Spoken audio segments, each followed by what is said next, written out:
Hi, this is Brett Ridgway with sfsbookstore.com, and today's Copywriting Classics Quick Tip number 15. In this session, we'll continue our conversation with Alex Mondosian on the subject of copywriting. In this session, Alex discusses the second major copywriting model he follows. Now, Alex once said, quote, "People love stories. We're born and we grow up with stories. They're memorable because they have a beginning, a middle, and an end," unquote. Now, the second type of copywriting model or philosophy that I want to talk about is Dale Carnegie's. I don't hear anyone talking about this, but he has a three-part model. Number one, tell a memorable story. People love stories. Number one, because they usually happen, and they like to fantasize about fables. Kids love stories. I think that's where it comes from.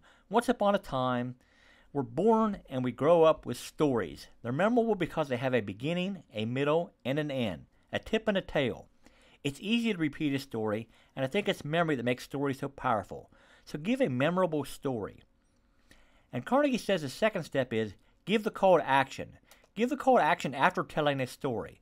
So that's why I want you to, and tell them what to do. Now that you know this, I want you to get the video series.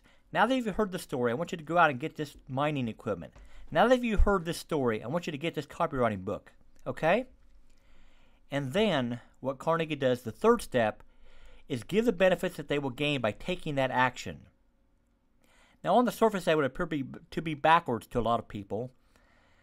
But what Carnegie does, he tells a story, he gives the meat first, he doesn't hold out. He gives a call to action, and then he says, the benefit you'll gain by doing it is, etc. Now, the only person that I've ever heard talk about the Dale Carnegie method is Alex Mondosian. And when you talk about copywriting, the two models we've talked about are the Robert Collier, or the John E. Kennedy method and the Dale Carnegie method. And we asked Alex which of the two methods that he's described he uses most often. And his answer was, it depends. In his autoresponder messages, he loves the Dale Carnegie method. He starts with a memorable story that someone can sink their teeth into, and it doesn't look like the typical autoresponder message. So in most cases, he uses the Dale Carnegie method, and by doing that, he gets their attention. Your action item: is there a place for the Dale Carnegie method in your copywriting? Have you tested the tell a story, call to action, benefits model of Carnegie in any of your copy before? In the next session of Copywriting Classics, Alex will talk about his process for writing copy.